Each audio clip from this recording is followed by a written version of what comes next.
We are buying you out. 15 cents on the dollar. Take it, or we will dilute you to nothing." The words came from Bradley Thorpe, the man who had once called himself my partner, my friend, the person who had shaken my hand in a cramped garage apartment and promised we would build something revolutionary together. Now he sat across a mahogany conference table, in an office we had furnished together, flanked by our third partner, Nicholas Vance, both wearing matching expressions of calculated cruelty. "A charity case," Nicholas added, leaning back with practiced disdain. "That is what you have always been, Daniel. We carried you this far out of loyalty. But this company needs real leadership now, not dead weight with a sympathy stake." The folder they had slid across the table contained a buyout agreement for $600,000. On my 40% stake in Vector Biotech, the company I had co-founded, the company built on technology I developed. $600,000 for shares they both knew were worth tens of millions. The conference room felt airless. Outside, the Seattle skyline stretched toward the bay, the view we had toasted when we had signed the lease on this office. That felt like another lifetime, another version of these people who now stared at me like I was something to be managed and discarded. What they did not know, what their arrogance and their lawyers and their newly inflated egos could not conceive, was that the patent underlying every dollar of Vector Biotech's valuation was not in the company's name. It was in mine, solely, legally, irrevocably mine, and they were about to learn exactly what that meant. Before the revelation that changed everything, the story behind it needs context. This channel brings real stories from the moments when trust collapses, when partnerships fracture, and when the truth becomes the most powerful weapon in the room. The first milestone is behind us, and the journey toward 2,000 subscribers continues with each story shared. The subscribe button is there for those who want to be part of this growing community. My name is Daniel Mercer, and at 48 years old, I had already learned that intelligence and opportunity do not always arrive in the same package. My mother raised 3 children on a respiratory therapist's salary after my father decided family life was not compatible with his other interests. We did not go hungry, but we understood math in a way comfortable people never do. The calculation of whether we could afford both the field trip fee and new shoes, whether the heat stayed at 65 or 68 degrees, whether the slightly cheaper grocery store was worth the bus fare to get there. Mom never complained. She worked her shifts and treated everyone with respect, saying kindness costs nothing. That shaped how I moved through the world, not with bitterness about what I did not have, but with awareness of what others might be experiencing. Empathy is not about pity. It is about recognition, seeing people clearly, and reading the room. That skill turned out to be useful in ways I had not anticipated. I put myself through Boston University on scholarships, loans, and jobs, graduating with degrees in biomedical engineering and material science.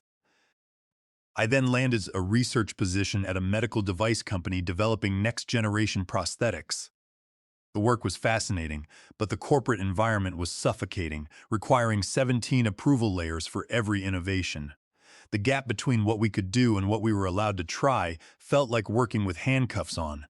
By 34, I started side projects, exploring adaptive neural interface materials that could respond to electrical impulses from nerve tissue, potentially creating prosthetics with genuine sensory feedback. These devices could integrate with the body's nervous system. The implications were staggering, yet the science was years ahead of commercial development. I was doing this in a one-bedroom apartment with salvaged equipment and student-grade materials purchased on a budget that would have made my corporate colleagues laugh. That is where Bradley found me. Bradley Thorpe had the pedigree I lacked. Wharton MBA, venture capital connections, family money that provided both investment capital and social access. He had been researching the prosthetics market, looking for emerging technologies worth building a company around, when a mutual acquaintance mentioned my work. He had shown up at my apartment on a Tuesday evening, all calculated casual and expensive jeans and a button-down, looking around my cramped lab setup with an expression I could not quite read. "You are really doing neural interface research here?" he had asked, picking up one of my prototype sensors. "This is graduate-level stuff. Why are you not at a university lab? University labs move slow and publish everything, I had replied. I am not ready to publish. I am ready to build something real. That had sparked his interest. Over the next 3 hours, I had walked him through my research, the conductive polymer composites I had developed, the signal processing algorithms that could interpret nerve impulses, the theoretical framework for creating genuine sensory integration. Bradley had listened with an intensity that felt validating. Finally, someone who understood the magnitude of what this could become. This could be worth hundreds of millions, he had said as he was leaving. But you cannot develop it alone. You need infrastructure, funding, regulatory expertise. You need a company. I need to maintain control of my research, I had countered. I have seen what happens when corporations swallow innovations and bury them in development hell. What if you were the corporation, he had asked. Co-founder, significant equity stake, decision-making authority. I bring the business infrastructure and funding connections. You bring the technology that makes it all worth building. The idea had been intoxicating. My research freed from both corporate bureaucracy and my apartment's limitations. Real resources, real timeline, real impact. We spent the next month hammering out terms. Bradley wanted to bring in Nicholas Vance, his former roommate from Harvard, who had been working in medical device sales and understood the commercial side of the healthcare market.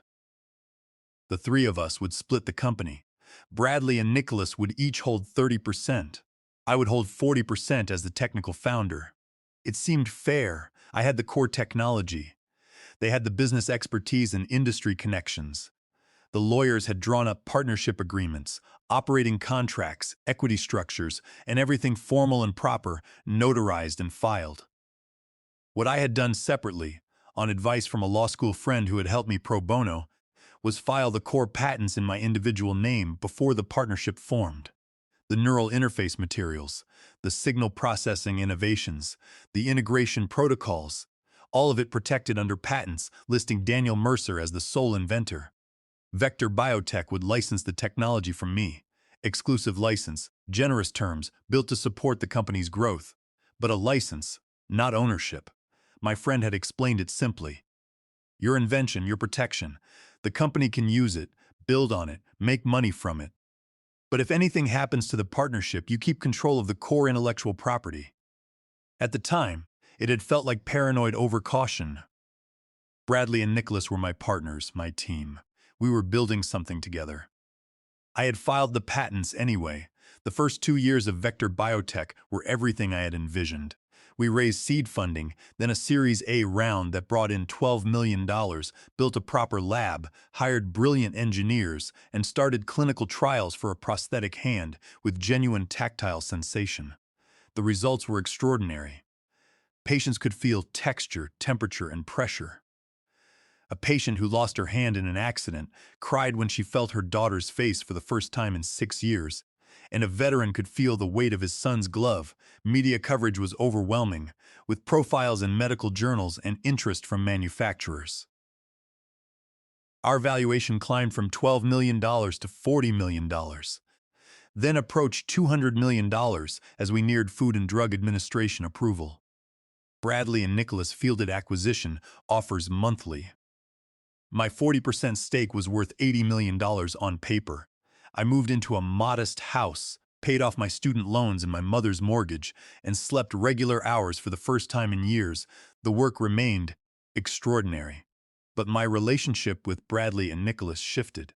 Conversations stopped when I entered rooms, and I was excluded from strategy meetings and key hiring decisions. Bradley started introducing me at investor meetings as a technical specialist rather than a co-founder, while Nicholas framed my input as narrow expertise rather than leadership. When I had raised concerns, Bradley had been smoothly dismissive. You are overthinking it, Daniel. Everyone knows you are essential to this company, but investors want to see business leadership, not lab coats. It is just optics. The rationalization had been plausible enough that I had accepted it. I had stayed focused on the research, the clinical trials, the actual work that mattered. Meanwhile, they had been planning. The signs were impossible to ignore. After we closed our Series B round of $40 million at a pre-money valuation of $160 million. My stake was worth $80 million on paper. There's $60 million each. Bradley brought in a new chief financial officer, Cynthia Albright, who optimized operational efficiency by routing approvals through Bradley and Nicholas and reducing my financial oversight. These changes diluted my voting power, all presented as standard corporate governance and investor expectations. Pushing back only made me look defensive. The real warning came from our head of engineering, a brilliant woman named Regina Sharp, who had been with us from the early days. She had caught me after a team meeting, keeping her voice carefully neutral. "Daniel, I need to tell you something, but I need you to promise you will not reveal I told you." My stomach had dropped. What is going on? Bradley and Nicholas have been meeting with Vanguard Healthcare, not about partnership or licensing, but about acquisition. And the terms they are discussing are structured to minimize your payout. Vanguard Healthcare was one of the major players who had been circling us for months. Deep pockets, established distribution, everything needed to scale our technology globally. How would they minimize my payout? I asked. I own 40%. Regina had hesitated. The structure they are proposing treats the patents as company assets. You would get your equity percentage of the company's sale, but the patent value would be calculated separately and allocated based on some formula Cynthia developed. From what I overheard, it would reduce your effective payout by 60 or 70%. The patents are not company assets, I said slowly. They are licensed to the company. I own them individually. Her expression had shifted to confused relief. Then you are protected. But Daniel, they do not think you know that. I have heard Bradley refer to managing Daniel's expectations and addressing the technical founder problem. Whatever they are planning, it is not friendly. I spent the next week confirming with my attorney that my patents were properly filed and licensing agreements were airtight. Under Title 35, United States Code, Section 261. I also reviewed corporate documents and discovered they were preparing a dilution strategy to reduce my stake from 40% to 15% using provisions I had signed years ago. On Bradley's shared cloud folder, I found draft presentations for the board framing me as technically brilliant but strategically limited, an acquisition risk. It was death by 1,000 implications, building a case to push me out. The meeting had been scheduled with 24 hours' notice. Urgent strategic discussion with just the three founders. I had known before I walked in what was coming. Bradley and Nicholas had been waiting in the conference room, the buyout folder already on the table like a prop in a rehearsed scene. The offer had been insulting, 15 cents on the dollar, framed as generosity. The company is moving in new directions, Bradley had said with practiced sympathy. Your contributions have been valuable, but the leadership team needs different expertise now. This offer lets you exit with dignity and capital to pursue other interests. $600,000 for an $80 million stake? I said flatly. Nicholas leaned forward, dropping the pretense. We call it realistic. That $80 million is paper value. Your contribution, separate from the infrastructure we built, is lower. A charity case, he added. Bradley slid the folder closer. Sign today, or we move forward with dilution. Either way, your role is ending.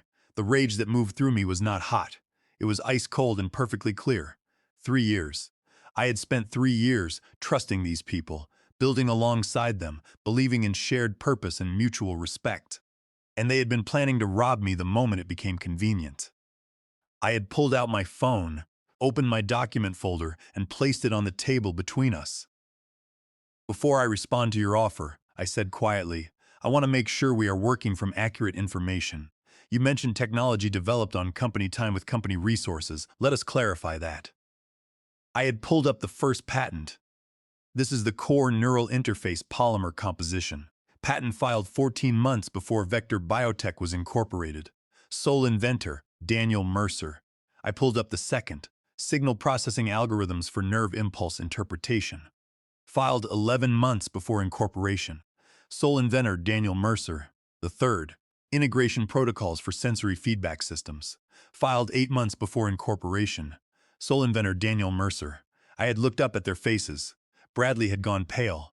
Nicholas was staring at the screen like it was a venomous snake. Every core patent underlying Vector Biotech's technology, I had continued, is filed in my individual name. The company holds an exclusive license to use this technology, licensed from me under terms we negotiated when the partnership formed. Terms that include royalty provisions if I am ever forced out or if the company is sold without my consent. That is not, Bradley had started. It is documented, I interrupted. Filed with the Patent Office referenced in our original operating agreement that your lawyers drafted and you both signed. The company has exclusive use as long as I remain an equal partner with appropriate decision-making authority. Termination of that partnership status reverts licensing terms to standard commercial rates. Nicholas had found his voice. You cannot hold the company hostage like this. Those patents should be company property. You developed them for company purposes. I developed them in my apartment with my equipment. Before this company existed, I had corrected. Then I licensed them to our partnership under favorable terms. Terms you are now violating by attempting to force me out. Under Title 35, United States Code, Section 261, patents have the attributes of personal property and my ownership is absolute. Bradley had been scanning his phone, presumably checking with the lawyers. His expression confirmed what I already knew. I was right, they were trapped, and the power dynamic had just inverted completely. What do you want? Bradley asked finally. I want my 40% stake respected, my authority restored, and Cynthia Albright gone by the end of the week, I said. If you ever attempt this again, I will revoke the licensing terms and charge Vector Biotech market rate royalties retroactively. My attorney calculated this at approximately $60 million, which would bankrupt the company. It was legally airtight and entirely within my rights. The next 3 weeks were professionally brutal. Bradley and Nicholas scrambled to contain the damage. Cynthia resigned, dilution was shelved, and Vanguard talks were paused. But our partnership was broken. We maintained civility, but every decision became a negotiation. Regina Sharp was promoted to Chief Technology Officer, becoming my ally in what was now a cold war within the company. The board, once deferential to Bradley's business leadership, had suddenly remembered that the company's entire value proposition depended on patents I controlled. My opinions carried new weight. My votes mattered. The narrative about technical expertise versus business leadership evaporated once everyone understood the actual power structure. Running a company in a state of internal conflict was unsustainable. The innovation that had been Vector Biotech's heartbeat started suffering. Clinical trials continued, but new research slowed. The energy that comes from collaborative excitement was replaced by the exhaustion of constant vigilance. I had started exploring options. The patents were mine, the technology was proven, and I did not need Bradley or Nicholas to continue advancing the work. What I needed was a different kind of partnership, people who valued collaboration over control, who understood that equity meant equity, who would not mistake temporary power for permanent authority.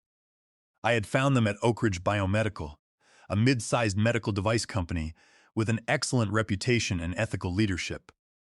Their chief executive officer, Lawrence Croft, had approached me months earlier about potential collaboration. At the time, I had declined, loyal to Vector Biotech, to the partnership I had believed in. Now, I had scheduled a different conversation. Lawrence had met me at a coffee shop in Palo Alto, far from both our offices. I heard there has been some turbulence at Vector Biotech, he said carefully. Industry gossip being what it is. My partners attempted to force me out for a fraction of my equity value, I replied. They did not realize I owned the core patents. We have reached a stalemate, but the partnership is not salvageable. He had absorbed that with a thoughtful nod. Option 1. I leave Vector Biotech, revoke their favorable licensing terms, and license the patents to someone else. That bankrupts Vector Biotech and frees me to work with a company that values genuine partnership. A nuclear option, Lawrence had observed. Effective but destructive. I agreed. It would hurt our employees who did nothing wrong, delay technology that could help thousands of patients, and waste years of development work. I do not want that if there is an alternative. Option 2. Someone acquires Vector Biotech under terms that force Bradley and Nicholas out. Compensate me appropriately for both equity and patent value. and provide a leadership structure where the technology can continue developing. Oak Ridge Biomedical acquires Vector Biotech. I stay on as Chief Technology Officer with significant equity in the combined entity, and we scale this technology the way it deserves. Lawrence had been quiet for a long moment, clearly running calculations. Bradley and Nicholas will fight that acquisition, he finally said. They control 60% of voting shares. They control 60% of shares in a company that has no value without my patents, I corrected. I can make it very clear that any acquisition I do not approve triggers licensing revocation. They can sell the company's desks and coffee machines, but the actual technology walks out with me. That is reality. The patents are mine. I have been generous in letting Vector Biotech use them under favorable terms because I believed in the partnership. That belief was misplaced. I am now looking for actual partners who understand that mutual benefit means mutual respect. Lawrence had extended his hand across the table. Let me talk to my board. If we can structure this right, I think there is a deal that works for everyone who deserves to benefit. The negotiation took 4 months. Oak Ridge Biomedical offered $180 million for Vector Biotech, contingent on my joining as Chief Technology Officer and transferring the patent licenses. The structure was elegant. Shareholders split $120 million, and $60 million was paid directly to me as a licensing transfer fee. My total compensation was $108 million, while Bradley and Nicholas received $36 million each. They argued it was unfair, but Oak Ridge's offer was the only one on the table. Word had spread about the internal conflict and the patent ownership structure. No other buyer wanted to navigate the complexity or risk me walking away. The choice was simple. Accept Oak Ridge's terms or watch Vector Biotech collapse under the weight of its own dysfunction while I took the patents elsewhere. Bradley had tried one final manipulation. After everything we built together, Daniel, you are really going to burn it down over ego? The statement had been so completely lacking in self-awareness that I had almost laughed. You tried to steal my life's work for $600,000, I replied quietly. You called me a charity case and dead weight. You spent months planning to erase my contributions and force me out.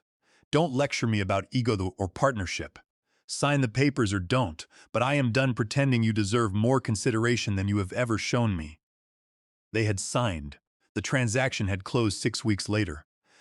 Vector Biotech became a subsidiary of Oak Ridge Biomedical.